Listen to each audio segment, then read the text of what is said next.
Vijay sir அவர்களே, முதல்வரை என்னங்க இப்படி பேசுகிறீங்க?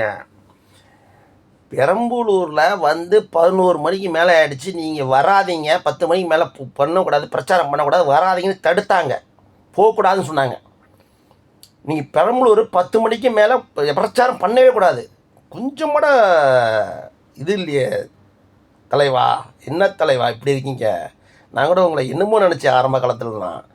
மேடையை பிடிச்சோன்னே திமுகன்னு கதறீங்க கடந்து, மேடை கிடச்சோடனே, மைக்கு கிடச்சோடனே.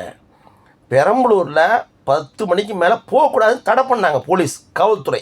ஏன், எதுக்கு? 10 மணிக்கு மேலே பிரச்சாரம் பண்ணவே கூடாது, அவ்வளோ கூட்டம் இருக்காங்க. நீங்கள் கரூரில் சிந்து மறைச்சாங்களா 41 பேர். நீங்கள் 11 மணிக்கு மேலே போயிருந்தீங்கன்னா, 10 மணிக்கு பெரம்பலூர் போயிருந்தீங்கன்னா, அங்கே பெரிய கலவரம் நடந்திருக்கும், பெரிய அசம்பாவியம் நடந்திருக்கும். அதுக்காக தான் போகக்கூடாது தடுத்தது காவல்துறை. கொஞ்சம் கூட இது இல்லாமல் பேசுகிறீங்க, மைக்கை பிடிச்சிட்டு கத்துறீங்க. போங்க, உங்களை நான் என்னமோ நினச்சேன், நீங்கள் என்ன இப்படி இருக்கீங்க? மைக்கை பிடிச்சி ஒரு நல்லது பேசுனீங்களா?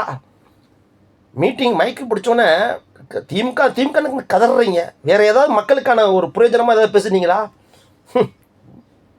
இவ்வளோ மாதிரி ஒரு முதலமைச்சர் நாங்கள் என் வயசுக்கு நான் பார்த்ததில்ல. போங்க.